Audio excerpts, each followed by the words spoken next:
don't you wish your mom just would have aborted you because you're dealing with all this? No, Oh. no, because I am such a blessing to people, but I also know I'm a teaching curve because I'm honest to a fault some days.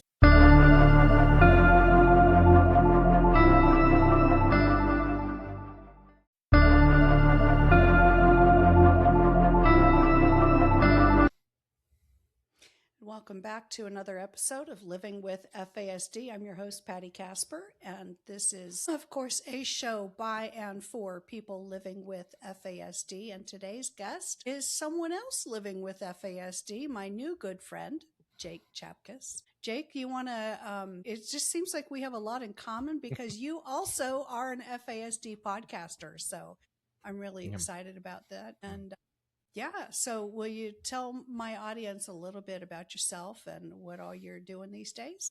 Yeah, my name's Jake, like you said. I run a nonprofit called Mending Broken Wings. We do FASD awareness and CPS foster care reform. So we live in the life of bringing awareness for FASD over in the Midwest area, as well as focusing on hypervigilant aspects of CPS and foster care and all the corruption that's happening in those systems right now. Yeah.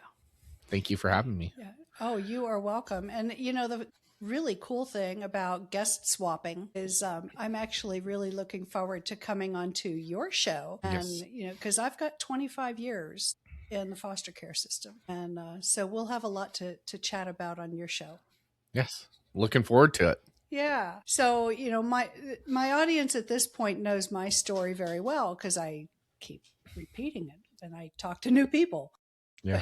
Because why wouldn't I? But, you know, how old were you when you learned about your FASD? Because I was 56 when I self-identified. I was 60 when I was diagnosed. It's amazing how many people are in their 50s and 60s when they find out. But what's your story, Jake? So I was a little bit younger when I found out. I look at that as a blessing. I was 13 and a half, just a little bit younger. So I grew up. Before that, I was in the foster care system between ages 2.5 to 4.5 years of age. I got adopted. And so I got forcefully removed by CPS due to a closed case adoption that involved neglect and just failure for parent advocacy inside the home. And in my case, mine was very justified. My mom valued work over taking care of her children. She was a truck driver and what you would consider as a lot lizard throughout the industry. So she didn't really value life as much as we So think she did. was a driver and a prostitute. Yes. Didn't know how to phrase both that. at this. Yeah, you don't. Well, you know, the funny Not thing anymore. is, here's another parallel, Jake. I had a truck stop ministry for several years. And so I'm very familiar with the term of lot lizard, but also lot lobsters. There you go. Did not know that was a term. Don't know if I want to know the definition of that. I think you can figure it out. But she valued working more than anything. Yeah. Was she a long haul driver? Yes. Yep. That's hard. There was many times when I was younger, from what I hear from different people, that she would take me in the truck and we would go over Canada border as an infant and young child. Mm-hmm. And then my biological dad, I was taken out of the home because the current male that she was with, we don't know if he was my biological dad or not.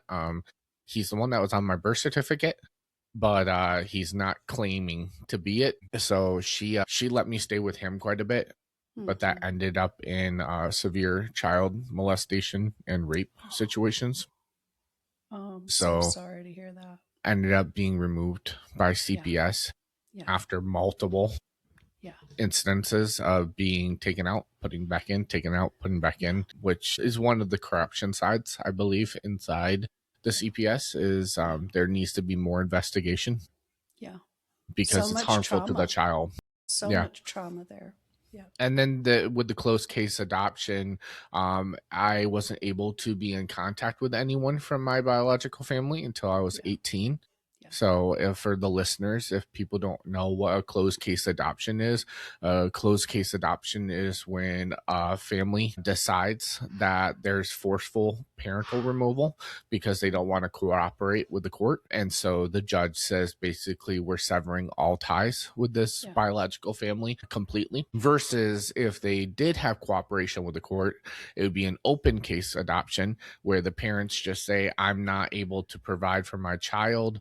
I know I'm not able to provide for my child, and I'm going to work with the parental aspects of it, Yeah. but I'm still relinquishing my rights. And then at that Yeah. point, open case adoptions a lot of times allow interviews and being able to be with the children. Much of that depends on what state you live in. For Correct. instance, California, all adoptions are closed from a legal perspective. However, best practice for social work is to encourage those relationships, because there's so much that a child is going to want to know about where they came from, who they came from, that they can never learn any other way than ongoing contact with extended family.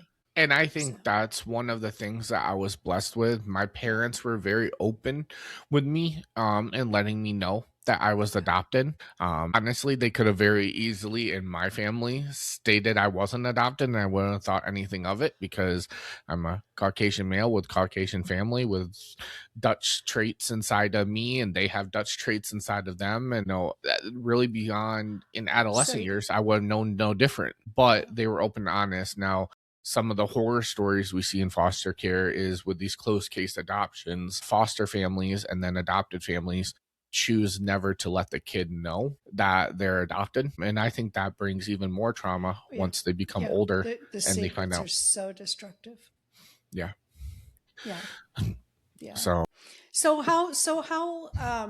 Tell me this, what were your parents able to learn about your early medical or genetic background? Like, did my they know biological or my adopted? your adopted family? Yeah. Did they know that you were exposed to alcohol prenatally or to other drugs? So unfortunately, and we'll go more into this, I'm sure later on, and if people watch my podcast, they'll hear it. Unfortunately, one of the major systemic problems in foster care is that if it's a closed case adoption, there's really not a lot of testing that is done. Mm-hmm. So no, the short answer is no, they did not. Mm-hmm. Which is why I didn't know until I was 13. Okay. And which is also why a lot of people don't know until they're in their 20s, 30s, 40s, 50s, because they are adopted. The percentage right now is 60 to 70% of all of those who are in foster care suffer with some type of prenatal exposure. Well, if And you out of that, 18% are confirmed. And so if we're saying 60 to 70 and then 18% is confirmed, that's still a very high number. But it's also a very low number according to the government.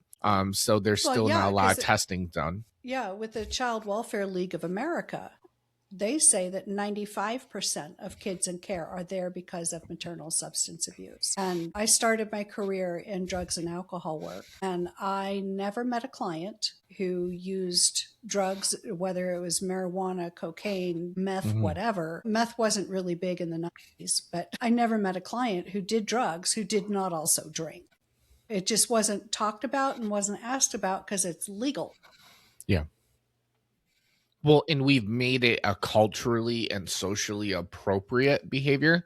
And it's hard because I am very faith driven. So my personal belief is that, if we look at it from a faith side and you have faith people, they're going to sit there and argue the debate, is alcohol even appropriate at all? Because we look at from the biblical side. And then from a non-faith side, we're looking at all the studies that are showing that even if you don't have fetal alcohol, the mind altering aspects that we have, you just look at DUI cases. And the statistics that police officers can tell you of the cognitive disabilities that will happen when you drink. It baffles me how this is still legal.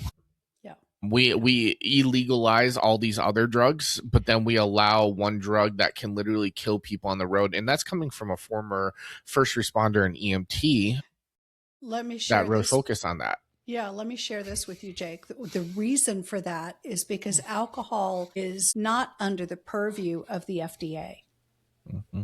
Right. Or it's under the purview of the ATF and alcohol, tobacco, and firearms. All the ATF cares about are permits and money. They don't care about what that substance or product does to health. And if the FDA was the agency over alcohol, and alcohol had to pass the FDA's standards, it never would have been approved. Nope. So that's the secret there. But I wanted to share something else also. Not that I am an advocate for drinking, but from a faith perspective, my family is Messianic Jewish, which is the bridge between the two sides of God's family. And my rabbi pointed out that all juice was alcoholic. You squeeze a grape and there's yeast that is going to ferment to a degree. The new wine, right? There's no getting away from it in biblical times. Well, I mean, we look at Ruth and Boaz owned a vineyard that specifically had wine, but I think there is a major difference between wine, which is a very health beneficial drink when it's pure and fresh and it's aged to a certain point. If we look at from a biblical standpoint, wine is what did everything to me. Okay. I'm so sorry. I say that in the sense of you shouldn't drink still because while you're pregnant, because we see the effects that happen. Exactly. And scripture says that too. Right? But we also look at the fact that even Jesus was drinking with his disciples at the Last Supper. We look at he, uses the wine as a symbolic view of my blood has been passed on for you. We look at the symbolic aspect that I think there's also a huge difference between fresh pressed wine and wine that has been aging for years and years and years. And with the production that we have had in the world, we've amplified it to a higher alcohol content because that's all we want. Yeah. We want higher alcohol content. And so that's where I tell people it's different. The other thing is we pasteurize grape juice. Correct. And that keeps the yeast from being activated. And that's I think that it's like kombucha. My family is very big on health incentives, and I drink kombucha here and there. It's technically a fermented drink from a SCOBY, which is a fermented mushroom, and technically it's alcoholic a little bit. But there's also health benefits for your immune system that we see that can happen. So I think there's a distinction we have to really play. Where I'm talking about alcohol being bad is more your vodkas, your rums, your whiskeys, your moonshines that are technically quotations illegal in all states. All of those things need to be regulated in a way because those are what do the most damage in my personal experience from a DUI standpoint. Now, from a clinical FASD standpoint, what a lot of people don't know, and you can testify to this, wine is actually the main culprit because most OBGYNs will sit there still nowadays and say, oh, one glass of red wine actually helps regulate your hormones, does this, does that. And it's like, okay, all that stress levels down might be true because it's an antidepressant and it, suppresses those feelings and those anxieties, but we also know that is going straight to the bloodstream, straight to the fetal matter, straight to the baby that's growing, and that's the harmful. Keeps maternal stress levels down, but keeps the baby drunk. %. And that's one of the things I really like about your book cover. It's interesting when you look at your book that you wrote, Sip by Sip, you have the bottle flowing directly into the baby. And I think a lot of people don't understand that it's a direct connection. The alcohol that umbilical cord is all blood, is all nutrition that the baby needs. And when you put stuff in your system, like I was saying before the show, me and my wife are very big on using ivermectin. We put it on our skin through lotion. and it helps with antibacterial and immunity and stuff like that. But the reason it helps is because it goes straight to our blood system. Yeah. And wine and alcohol all do the same thing. Yeah. I was doing a research study a couple years ago, and one of the things that I found really interesting is if you actually put red wine in lotion and rub it on your skin, you can get drunk from rubbing that wine on your skin because it will still absorb into your blood vessels through your skin. Wow. And it was something that was just really, really interesting to me, because a lot of people will sit there and justify, well, I don't drink wine. I'll do, THC lotions or marijuana lotions and all these hemp lotions. And I'm like, it still affects you the same as if you put the skin is our biggest organ. Yes. Yeah. So it's just really interesting on that standpoint.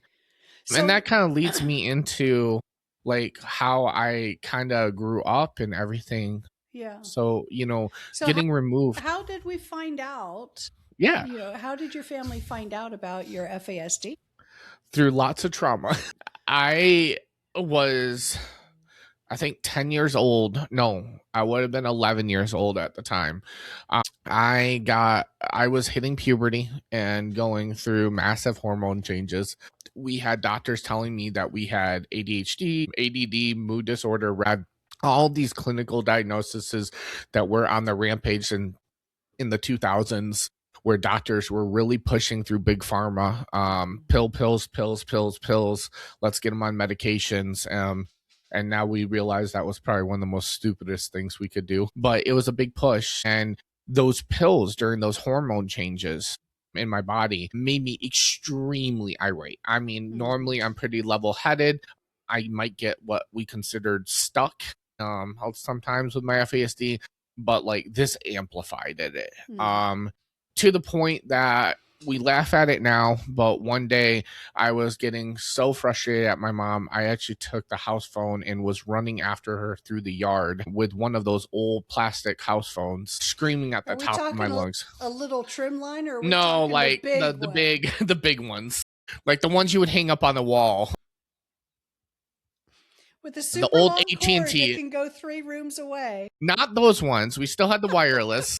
We had those prior, but the AT&T, I considered brick phones at the time. Yes. I was running through the yard. My mom ended up going into the bathroom and she called the police because like my dad was at work and I was literally banging down the door almost like a serial killer trying to. She called him and he said call the police. Call the police. Yeah. 8 police at the time came up. They put me in handcuffs and I got arrested for domestic violence towards my mom. Which was already traumatizing in itself because we lived out in the country and it was a 75, 80 degree day in the middle of summer. And the trooper was running his car about 90 to 100 miles per hour all the way from Ionia, which is about a 30-minute drive from us. And when he arrived, he put me in handcuffs and then had me lean against the hood of his car, which was like the most roasting thing in the world to ever feel. And I kept on telling him, and he kept on just doing the normal police tactics of just, stay down, let me talk to your mom, and da-da-da. FASD kids do not really listen to commands very well when it comes to you're inflicting pain on us also, found out.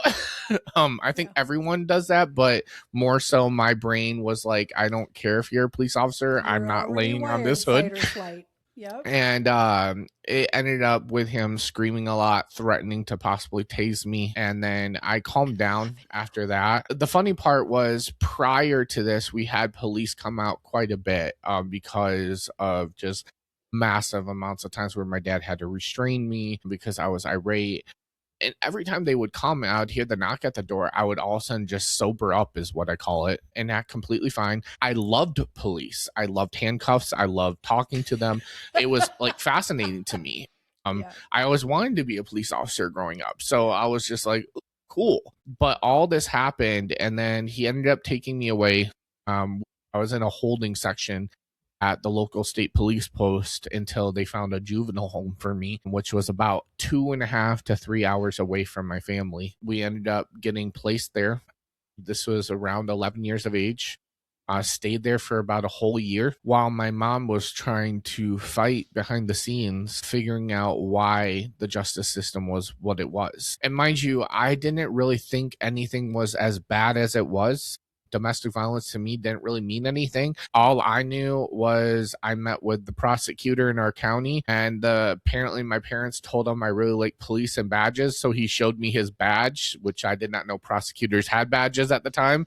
And my brain was just like, oh, okay, you're safe, you're cool, not realizing he was the one who was actually bringing the charges against me.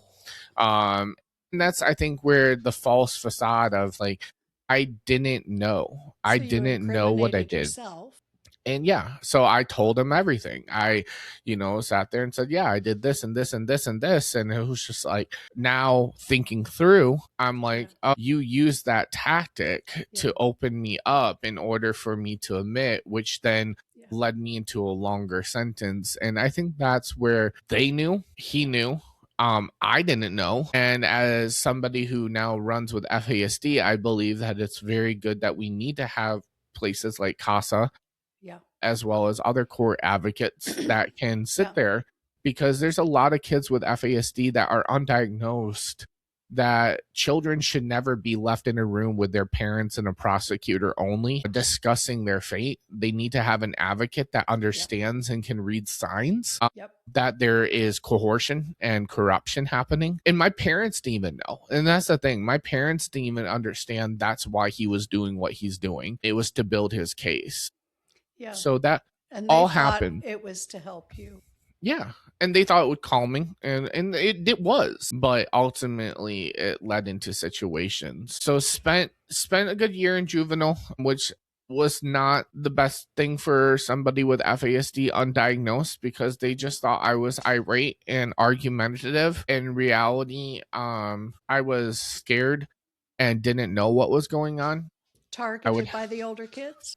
Targeted not just by the older kids, but by also the COs, because I was considered an easy person that they could restrain, yell, and confine. But then I was also, on the flip side, like the most volunteer oriented inside the juvenile home. So what a lot of people don't know in juvenile homes is you have to volunteer for jobs, and then you get points, and those points can go towards your commissary, and that commissary allows you to get things that you normally wouldn't get. Like, for instance, we had movie nights a lot of times on Friday nights inside the juvenile home. This is where I also say there's systemic issues for making people fat inside juvenile homes, which with FASD and you're getting put on meds does not help either. One of their favorite meals that they did for snack was liquid butter on white bread with Oreos. Liquid butter on white bread with Oreos.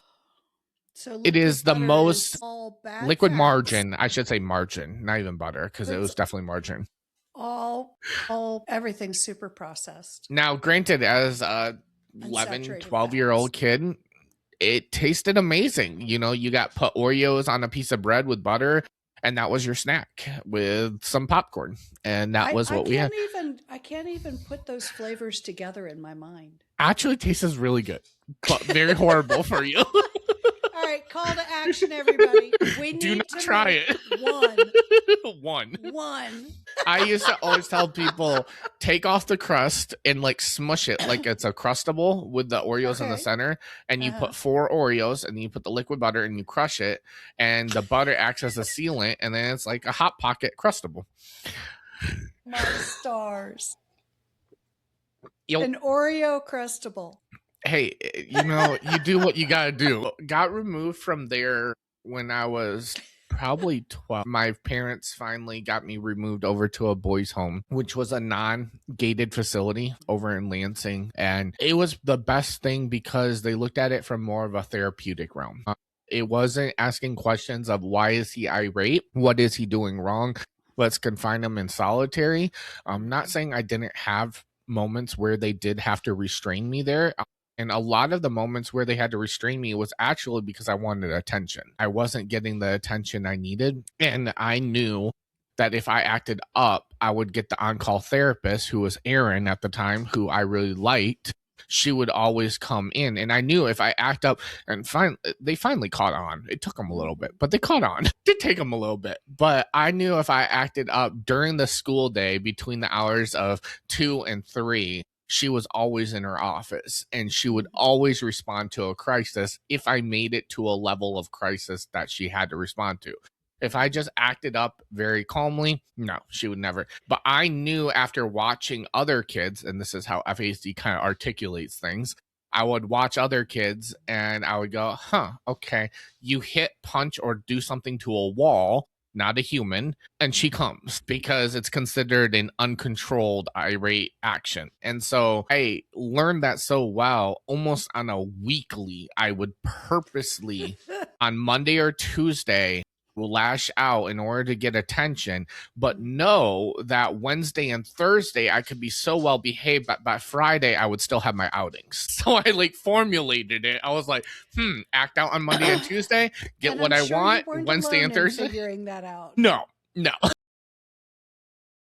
So, and so I've had episodes where we talk about, is it confabulation or is it I love actual lying, right? Mm-hmm. And the same thing kind of goes with our planning, right? Because FASD is all about our behaviors, for the most part, are neurologically driven. Correct. It's that fight or flight system in our brain saying, survive, danger, danger, Will Robinson. Yeah. When most of psychology and social work is saying secondary gain. They're in it for the attention. And sometimes, as in what you just described, that is it. And I think with my FASD, that's why I do so well in psych. And that's why I do so well studying the neurological balance of the brain, is because I've been there. I've done it. I know it. And so you're not going to, as I put the wool over my eyes. I've worked psych in multiple different residential since I've turned 18. I worked at Bethany. I've worked at Pine Rest. I've worked at Wedgwood Christian Services, all different psychiatric hospitals for adolescents. And all of them, I can tell you, I excelled at really well because of the fact that I can a lot of times read the kids before they're doing their action, because they're me. They're what I used to do. Yeah. And that's not just going FASD. That's any adolescent growing up is going to have a confabulation brain mindset, because we are wired as humans to find, as you put it, that second gate.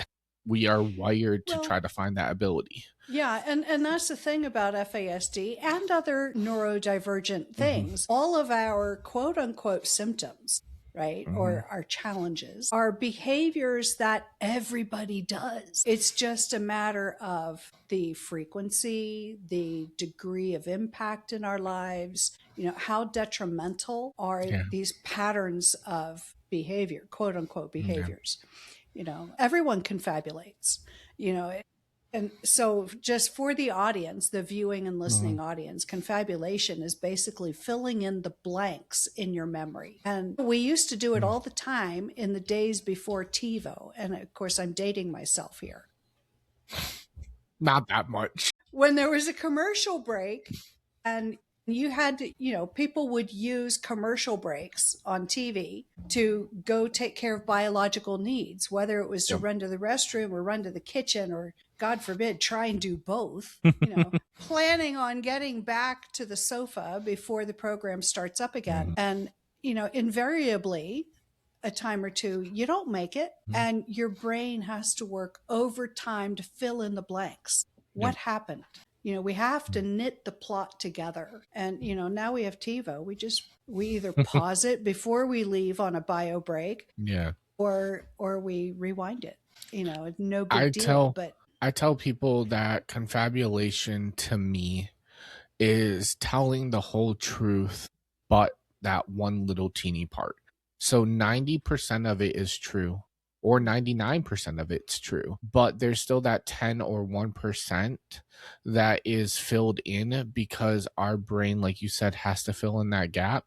So my mom used to always say, you are the most truth-telling person, but you have those moments where you don't know. And so I've been having to be very, very, very proactive on making sure that in my adult years that I'm fact-checked everything.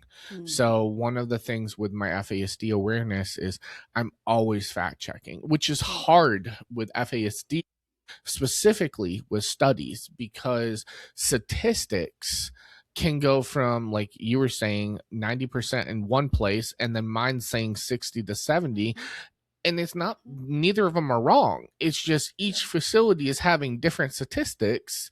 And so it makes it hard sometimes for somebody like me who's like, I want to fact check and make sure that everything is 100% accurate, because I don't want to fall in those realms. And then also making it very intentional that I only tell the truth and the whole truth, which is one of the things that's hard even in my marriage sometimes, is my wife says I'm too honest. And I tell her, I'm like, I have to be, because if I fall into this trap of sitting on a gray line, my brain is going to tell me it's okay, and it's not okay. Even though in that moment it might be okay. You know, there's life or death situations. Part of the reason I got out of the EMS world is there was way too many gray areas for my liking, where we would transport one patient with the same conditions as another patient, but yet we wouldn't transport that patient because they refused. But then the other patient, because they cognitively weren't there, we would force them. And it's just like, I didn't understand in my brain why. And it's not fault to my own. And that goes to your question that you were asking earlier. When did I know? I mean, I was in this boys' home, and my parents were working behind the scenes like crazy with my probation officer. She was one that advocated for me. She actually got fired after I got released from juvenile because of helping me. Now, their reason was because you weren't following court procedures, aka she was going out of her line of work to try to help. But because she did that, we found a facility called Child Trauma Association, which was CTAC down in Kalamazoo. And they're the ones who actually got me my first MRI. And we did a lot of cognitive assessments. And the doctor came back and said, hey, I can 99% say that he has FASD. And my parents at the time were like, what's that? Like, we've never heard of this. No doctors ever mentioned it. They were like, is it autism spectrum? And he's like, well, no. It's kind Looks of this, a lot like it in many ways, but this mutt syndrome is what he called it. And that's why I come out with a mutt syndrome. He said it's like a mutt syndrome. He said it's a mixture of symptoms all put together. FASD can have mood swings, it can have autism, it can have RAD, it can have impulse control, it can have bipolar, it can have any sort of things. And then he said, let's throw in the pool, it can also have a wide range of birth defects, from very minor, like mine, all the way to severely immobile and not being able to walk, or not being able to use your cognitive ability in your speaking, and all those. So once we knew that, it was really refreshing to know that my parents used to always say, you know, you have a low case of FASD. I've come to realize that I don't think any case of FASD is a low case. I think FASD is FASD. Thank you, Jane. Because you still deal with, in any shape or form. I've had neurological problems that are what I consider masked. So yes, I might look like a normal person on the outside, I might act like a normal person on the outside, but it's what's on the inside that causes issues. And that inside is what caused, through 18 through, I'm 29 now, so 18 through about 26, I had 200 plus jobs, which is a lot. And the question when I tried to fill out for Social Security disability was, well, you don't qualify because it's not an FASD.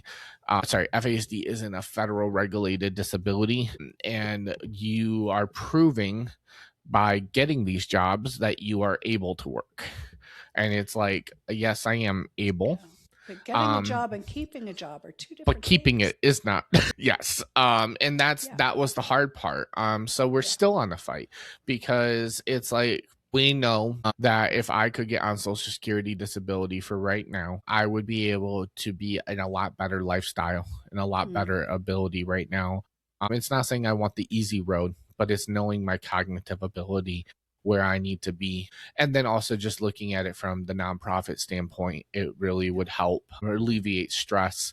Because right now, one of the biggest things is it's not self-sufficient. We're not there yet. So because it's not self-sufficient, and this is where I excel, it's been really hard.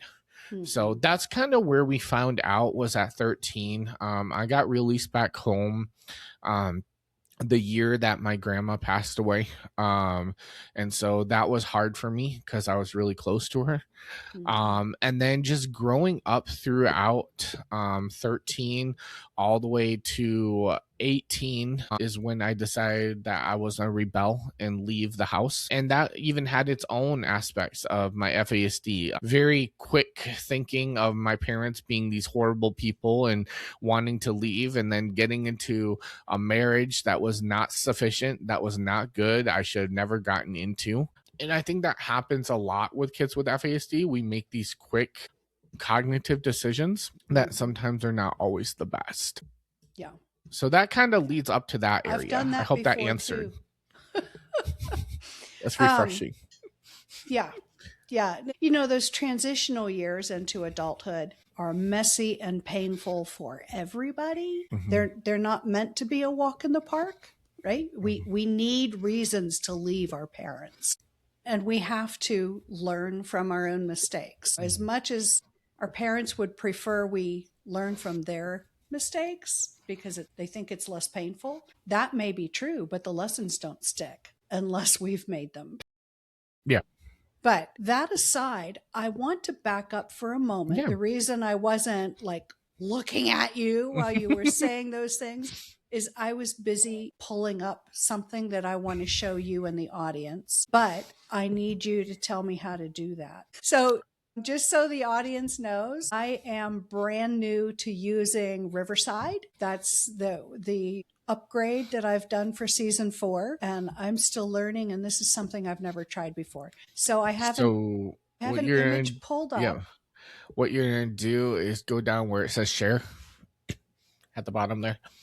Right next to your leave and raise hands. And then you can, I would recommend doing presentation unless you don't have the plan, then you can just do screen share. It's not doing anything when I hit presentation. Okay, so try screen share, and then it should tell you which screen to select if you have more than one. Got it. There you go. Perfect. And there you go. It should pop up. Okay. So you said a few minutes ago, and I very excitedly thanked you.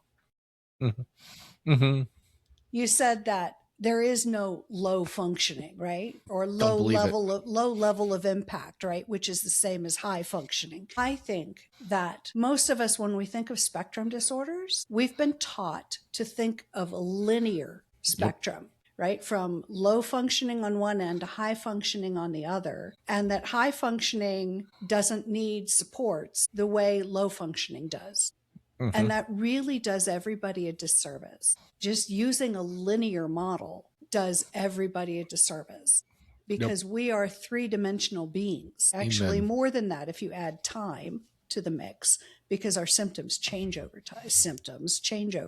Right? Symptoms in air quotes. So I came up with this. This is my 3D model of the FASD spectrum.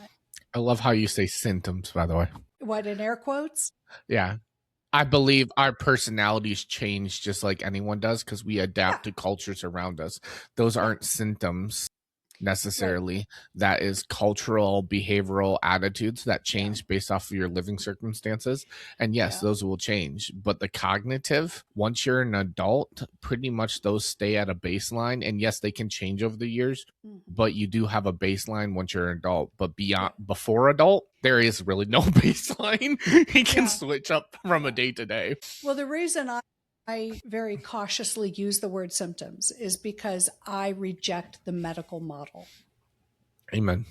Yes, FASD is a medical diagnosis. It's also a psychological one. It's also a developmental one. It's also a neurological one. We cannot continue to oversimplify and try and force everybody into a narrow box. Right? Thank you.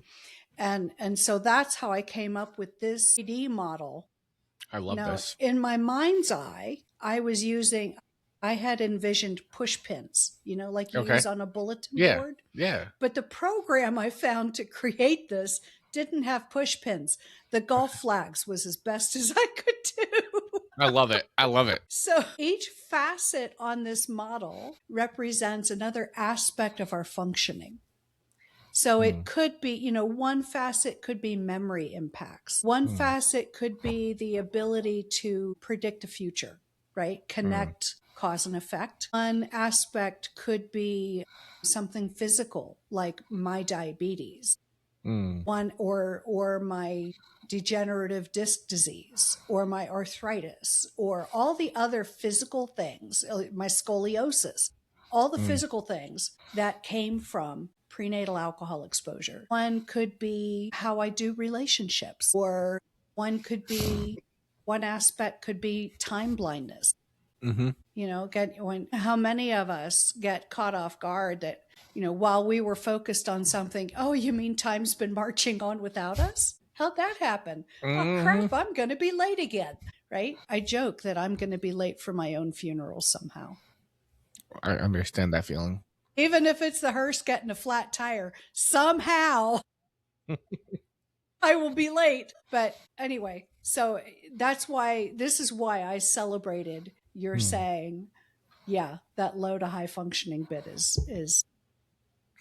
I love that because it also shows that everyone's unique. And so those pins can be in different spots. Exactly. Versus a lot of times I think clinically, and this is why even with our nonprofit, I'm very big on customizing all of my workshops to a person, which is, by the way, very unheard of in the clinical realms.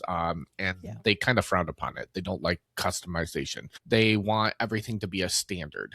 But We have a standard of care. Needs. We have a standard of ability. We have a standard of disability. We have a and all of it's this plateau of this is our baseline standard, when reality in the world we go like this. Yeah. There's a reason heart machines don't go flatline when you're dead.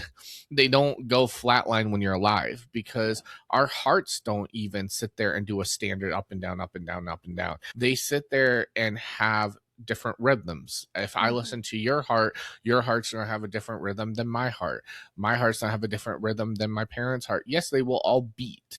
Yes, we're all alive, but the rhythms are different. And I think we focus on this standard way too much for the likeness of disabilities. And that goes beyond FASD. That can go for any trauma-informed care, because the reality is all trauma-informed care is customizable to each person. My ability, what I went through, is going to be different than what you went through. But same thing on autism, mood disorder, ADHD, ADD, RAD, all these impulse, all these diagnoses that they like to say, okay, here's the standard for that diagnosis. Well, no, because we don't have a standard when it comes to a disability of a brain cell that you can't govern which brain cells are damaged. And so one of the favorite phrases I use with people with FASD is one glass of wine, which by the National Association of OBGYNs and all that, and all the doctors and the Mayo clinics will sit there and go, one glass of wine doesn't harm. I think it's so stupid. Doesn't harm. Sorry. I can't say it without it irks me. Doesn't harm. And it's actually, quotations, beneficial, because it helps regulate your nervous system and regulate your hormones. But that's about equivalent of us saying, all right, me pointing a revolver at someone and putting one bullet in doesn't necessarily possibly harm that person. But are we going to play that Russian roulette of, do I just hit pull that the trigger bullet once a day and pray that, okay, well, the first 2 days, great, awesome, nothing happened, I feel good. And then all of a sudden, next thing you know, that third day, I've just caused a life-altering condition. And I draw it from there, but I also draw it from an aspect of a faith side. We look at it, we're all knitted together in our mother's womb. We're all fearfully and wonderfully made, and we focus so much on disabilities, and I have people all the time, don't you wish your mom just would have aborted you because you're dealing with all this? No, Huh? no, no, because I am such a blessing to people, and I know I'm a blessing to people, but I also know I'm a teaching curve because Mhm. I'm honest to a fault some days, Yeah. and I wouldn't be here without that. The amounts of people that sit there and go, I don't like you because you were too honest about this. Well, I'm sorry. That's Truth their hurts. problem. Truth hurts. Yeah. And the truth is sitting there and saying, we hope that, or don't you wish that you were aborted? One, no, I don't. And I'm also fully against abortion. That's just my Yeah. personal outtake on life, partly because I believe abortion is an scapegoat. Yeah. It's an escape to get out of the situation that you either caused or someone else caused. We all deal with trauma. A lot of people say, well, what if you were a rape baby? Wouldn't you want to be aborted because that caused trauma throughout you? Okay, well, alcohol did too. And alcohol caused trauma too, but yet I would never change anything I have for life. And so those are like big things when we're even talking about neurodevelopment and where people are at. We've created a culture that allows harm and okays it. Alcohol, abortion, juvenile centers, detentions, jails, all accumulate harm and trauma, and we've okayed it. So Ira Chasnoff is a teratologist, right? Which is one who studies teratogens, which are things that cause developmental change in a fetus of whatever species you're looking at. Alcohol is one of 10,000, according to Dr. Chasnoff, 10,000 teratogens. 10,000 things that the exposure to which can change the developing baby. Now, of course, those of us in the FASD circles, we say, oh, it's the most damaging. Well, compared to other drugs, yes, this is true, but there are many things that we have identified as teratogens that we've come out and actually banned. So think of many of the drugs that were used in the 40s, 50s, and early 60s. We took completely off the market because we saw the patterns of what was happening to the babies. But and now with the MAHA movement, we are looking more into the teratogenic effects of things in our environment that have been embraced for the sake of modernity, right? Like plastics. We're now discovering the evils of forever chemicals and microplastics. And, I believe they harm babies too. Just all kinds of things that are controversial now because we're just really getting into the nitty gritty. And of course, there's I'd say age old debate, but it's really only decades old debate over vaccines and their role with autism. If you look at the way people with FASD are often rejected by folks with other forms of neurodivergence, the rationale that we are told is, well, but it's because your mother drank. Well, if you listen to Dr. Chasnoff, the number one cause of ADHD is prenatal exposure to tobacco from our mother's smoking. And yet, those who have ADHD are embraced by the larger neurodiverse community. It's not really so much which teratogen the exposure came from, whether it was intentional, unintentional. That doesn't matter so much as the child who's living with the effects of that exposure. And I think that's a good point that you bring up, intentional.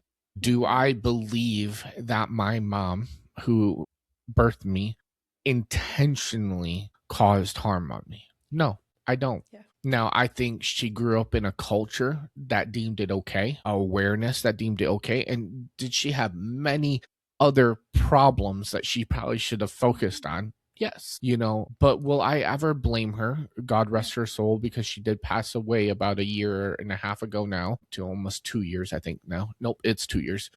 I agree that even with her passing, she OD'd. She had other issues that she was working through. Yeah. And those substances brought her relief from the psychological stress of, whatever. And so do I blame her? No. Yeah. But I have to accept the reality that there are side effects due to her decisions that she made, consequences to her actions. And I think that's what we need to really draw awareness to, is not condemning parents and saying you were wrong in doing this. Yeah. They know that. It's like people sitting there with overthinkers and telling them you overthink. My wife is a big overthinker. And if I tell her that she overthinks, she's going to sit there and look me dead in the face and go, I know. Why are you telling me I overthink? I already know that. And I'm going to be like, well, I'm just making sure you know. And she's like, I know. And so, same concept with telling a mom that knows that she damaged her kid because awareness was brought. You don't have to tell her you did something wrong. My communication before my bio mom passed away was very slim and none, partially because she chose not to. I tried to reach out to her multiple times. Yeah. I tell people all the time, that's probably my most frustrating aspect, was I tried to reach out to her and she didn't really want to respond. I have like maybe 5 conversations with her. And one of them was right before she was passing. She had kidney failure and she asked me for her kidney, or for my kidney. Wow. And I probably didn't respond the best, I'll be honest. My thought process was, I went 20 plus years without you communicating with me. Now you're asking for a body part. Kind of, that's a little messed up in my brain. Yeah. But also on the flip side, I had to understand that, and I think this is where FASD has a benefit in my life. I have ability to put myself in other people's shoes a lot more. My wife sees it all the time, and she will mention all the time, Jake, you are so compassionate, so caring, because I'll put myself in someone else's shoes and I'll sit there and go, okay, what is their reasoning and why are they doing this? Not, okay, why in the world are you doing this? It's why. What is your reasoning? And so, I had to really sit there and ask my mom in my head, okay, why didn't you want communication with me? Why didn't you want to be with me? And my brain, and this is how I cope with it, and no one will tell me different right now. And if they do, I probably won't listen, just being honest. Well, and how it's could what helps me cope. How could anyone speak to that except you? My brain goes, I don't think she wanted to have communication with me because she was shameful for what she did to me. She sees what she did to me and she's hurting. And that is my brain's way of saying, here's an understanding. And same thing with my dad that raped me. If he is my dad, and we don't know, I pray that one day he will admit and we will find. I always tell people, I feel like I'm a baseball field. I have 3 runner-ups of who my dad is. And it's like on the show of voice of who will actually admit, and no one wants to take a DNA test, which I think is stupid. It's like, I'm over 18 years of age. You have no child support issues. Just do a DNA test. Let's get through this. Yeah. But I also come in the realization that maybe they don't want to know, because if they know, then they'll have to admit that they weren't a father figure for all the years that they were there or not there, that they messed up, that they hurt, that my mom hurt. And so there's so many things that I think if we put ourselves in other people's shoes, we can understand at a level that no one else wants to understand. And that's my biggest mission with awareness, is not only that, but then also focusing on foster parents. These are parents that have in their heart to take care of kids. And when you have a ratio of 60 to 70%, or in your case, 90% of people are suffering with a neurological issue, that's a big percentage. And that means that parents need to be aware when they're taking these children into their home. This is what you might deal with. These are the situations you deal with. And then also getting parents to understand that not only the 5, 6, 7, 8, 9, 10-year-olds need taken care of, but you might get a 13, 14, 15, 16-year-old. And one, I don't want you to take them if you don't think you can handle them, because that will just be worse trauma on the child. But if you do think you can take care of them, then you need to understand these kids have already formulated their identity in as misshaped as it might be, as corrupt as their identity might be, or on the flip side, as good as their identity might be in themselves, because some kids are really good at that. You know, once you turn 12 and up in the foster care system, it's pretty much a given that it's hard to get adopted out. Yeah. And so these kids basically get told by their social workers, you're probably not going to find a home. You're going to age out in the system. But then when they age out, they have no resources. And so their identity is already shaped that they're just going to bounce foster home to foster home. And so what I tried to train is helping these parents understand, you know, if you're going to foster these kids, seriously think about possibly, maybe just adopting them when they age out. Because the reality is they just need a loving family. You don't necessarily have to house them. You just need to be that resource buffer for them for when they age out. And that's so hard because a lot of parents don't think it's an option. They don't know it's an option, and they grow these bonds, and then they age out, and all of a sudden it's like, where are they? What happened? Oh, they're in jail. They're in a homeless shelter. And those are the most horrific things to hear for people, especially when they're struggling with disabilities, you know? And there is a lot of guilt and heartbreak that comes with fostering, that foster parents are not necessarily told about or warned about. And so much of it comes from being ill prepared. Parents step up to the work for a variety of reasons, mostly because on some level they have experienced pain and hardship themselves, and they want to make the difference for someone else, which is noble and good. However, love is not enough. And unfortunately, county systems do not have the resources to train their parents, or even their staff for that matter, on all the things that they need education on to provide that quality care for the variety of things that are affecting all these kiddos. And so it's a system that is set up for failure. And so there's a lot of grief. There's a lot of heartache. There's a lot of guilt. Parents have to, you know, foster parents are like, we weren't, and adoptive parents, we weren't prepared well for this. And a lot of social workers are like, we didn't know. And a lot of administrators are also resistant, because for them to admit that FASD is so much more involved than they thought means they have to look in the mirror and say, I'm part of the problem. And I think that's threatening. That's the hard part, is admitting that you were part of the problem. But I think the easy part is then sitting there and turning around and saying, well, let's be part of the solution now. Yes. You know, people get stuck on being part of the problem. Well, I was an issue. I worked in the system. I didn't see, okay, great. Let's get neuro testing done on every single foster care youth that comes in. We already spend millions of dollars in the foster care system. It is not hard to say, if this kid comes from a home, which 60 to 70, or in your case, 90 on your statistics, come from abilities where there is potential for substance abuse, and that's not just FASD, that's any substance. Let's get an MRI done. Even trauma changes the brain. Exactly. Let's get these testings done at a young age. There's a group here called Brains in Michigan, which is a group that focuses on adolescent testing.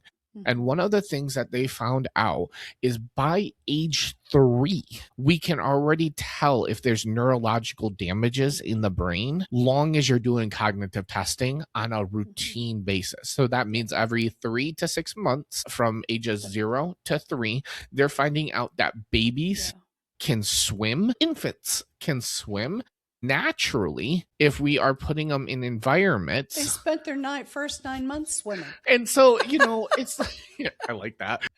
You know, it's like we don't look at these and we don't do the testing. And I think that's where we need to be part of the solution. Yeah. And Jake, to that point, I think there are things that we can do universally. One is to do that testing, and for the test administrators, whether they're psychologists or psychiatrists or whatever their professional role is, for them to realize that the scattered findings go back to that model that I showed you a few minutes ago. That right there is a picture that we can all wrap our heads around. That is why all the psych testing, the cognitive testing, results in scattered findings for people who were exposed to alcohol. Because right now, most administrators of those tests will say, well, this doesn't look like any pattern. It's nothing. Just keep doing the behavioral stuff. They'll be fine. No, the scattered findings is the finding. So and I think we need to get away from titles too. Titles is huge. Yeah. You know, we talk about psychologists and psychiatrists. The reality is a lot of them have gone to school and done what you just touched on, baseline effects. This is a baseline behavioral effect. And I hate the terminology behavioral effect because it drives me crazy, but that's what they focus on. And it's okay. Yes, it might be a behavioral attitude, but have we looked behind the behavior? Yeah. And I think that only can happen with lived experience people. And I'm sorry, if we have even just a ratio of 60 to 70% of all that and 18% are confirmed, that averages out to about 7,000 to 10,000 confirmed in Michigan and Ohio area based off of our statistics here in the Midwest alone. There is enough people with lived experiences that could be quotations doctors in this, and we should be able to have abilities where we can prove, hey, we have the cognitive ability to understand, we have the cognitive to talk, you know, but yet you and me both, because we're influencers on the awareness for FASD, we don't hold those titles. And you can't right now unless you go through a college and you actually get a thesis written. And trust me, I've written enough papers, and I'm sure you've written enough papers that we could probably get a thesis if we really wanted to. Yeah.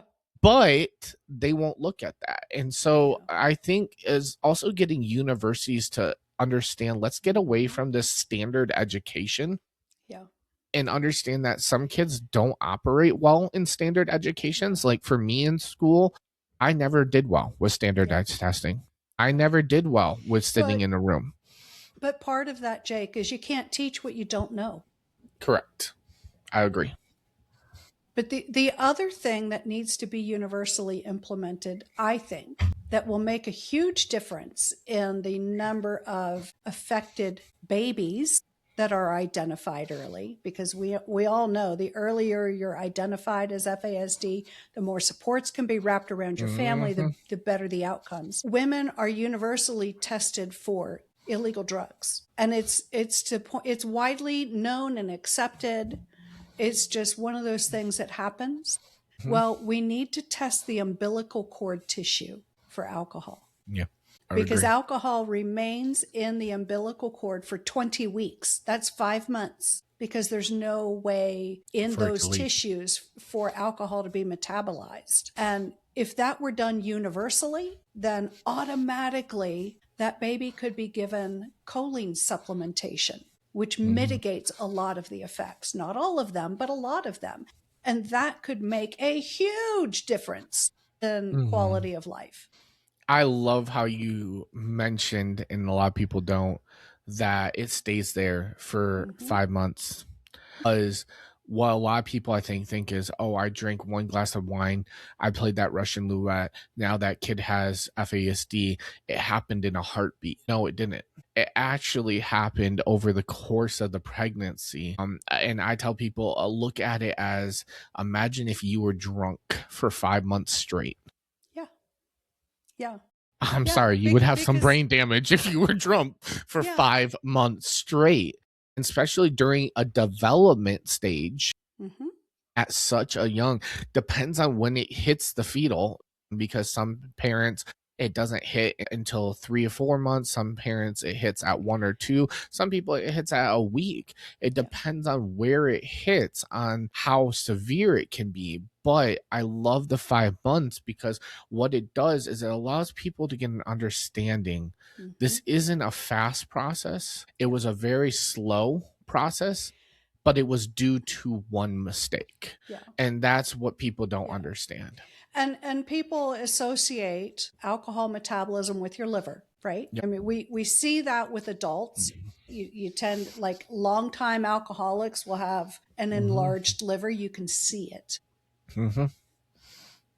The liver is formed in the first month. By the end of the first month, babies have livers, but the enzymes that break alcohol down don't show up until much later in the pregnancy. The most common one shows up at the end of month 8 and into month 9. And the second most influential enzyme that helps with alcohol metabolism doesn't show up until delivery. And so there's no way to clear the alcohol from that's why alcohol remains in the baby for so long. And that first one that I mentioned, it actually first appears in the brain.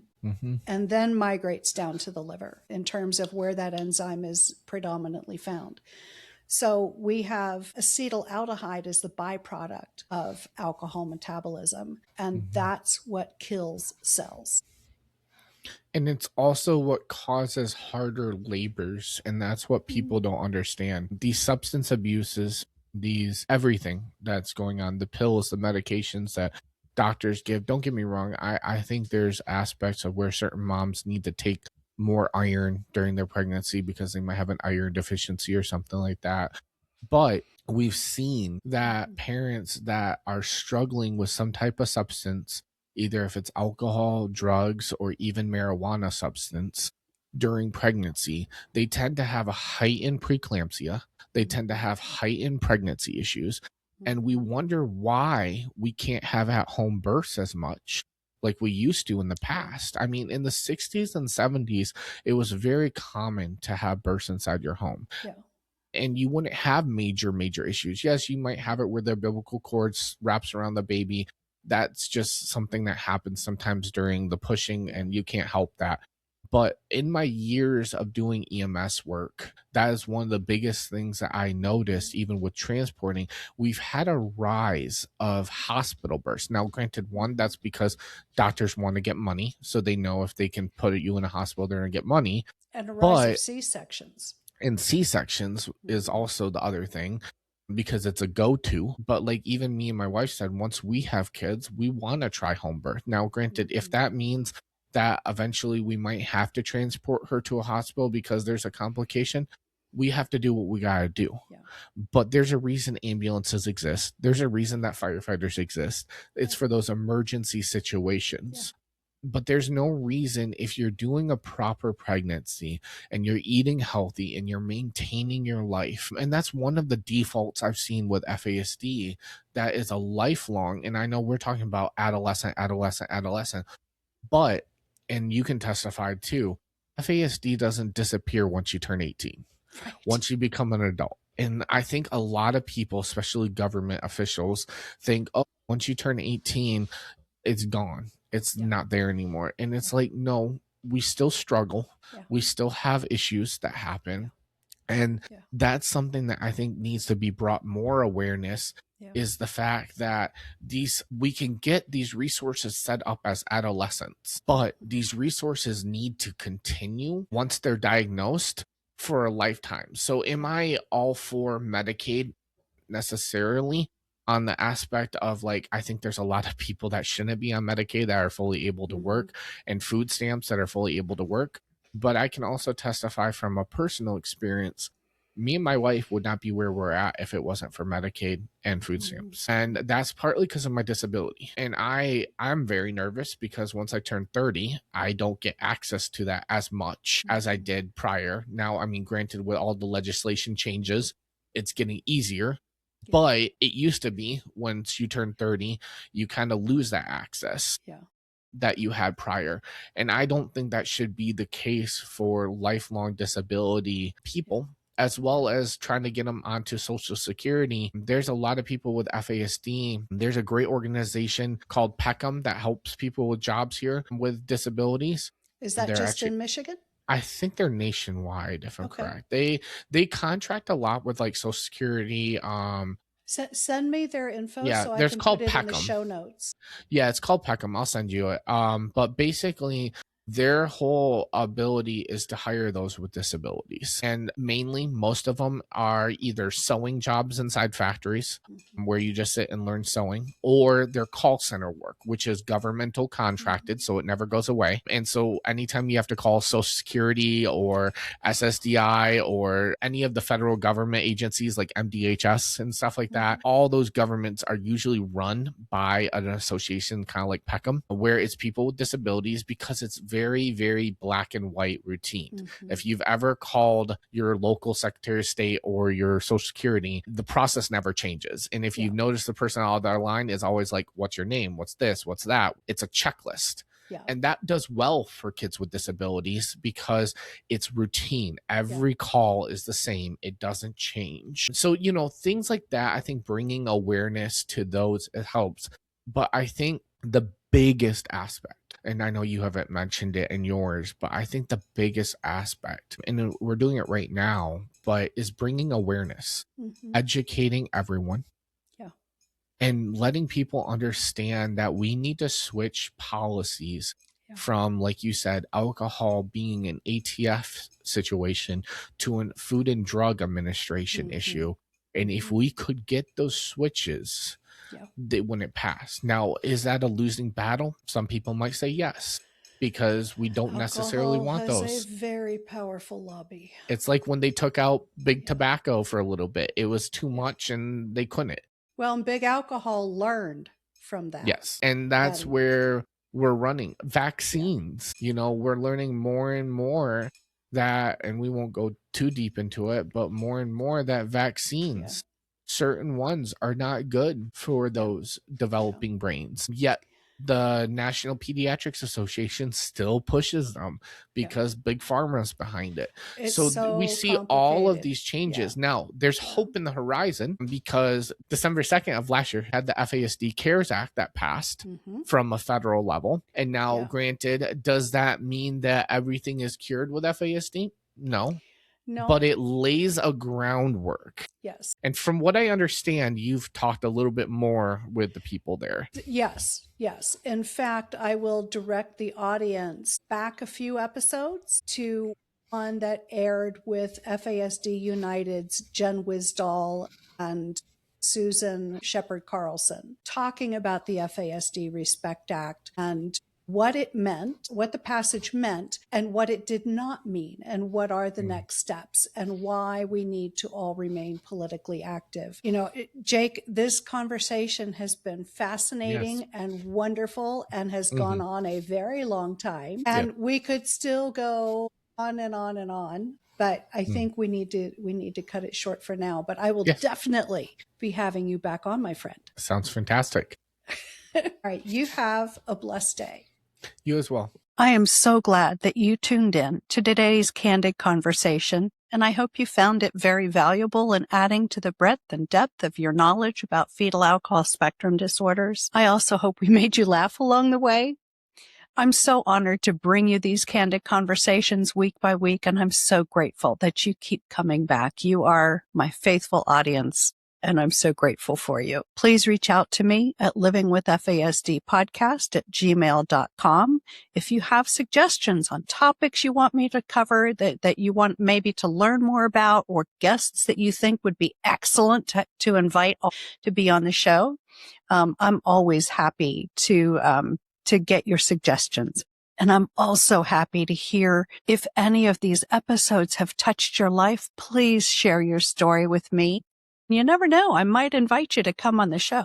If you want to pick up a copy of my book, Sip by Sip, Conversations with Adults Living with FASD, you'll find the ordering links in the show notes, along with my Calendly link if you want to schedule a complimentary call to talk about any training or coaching needs that you might have that I might be able to help you with through my company, Kasper's FASD Life Coaching and Training, LLC.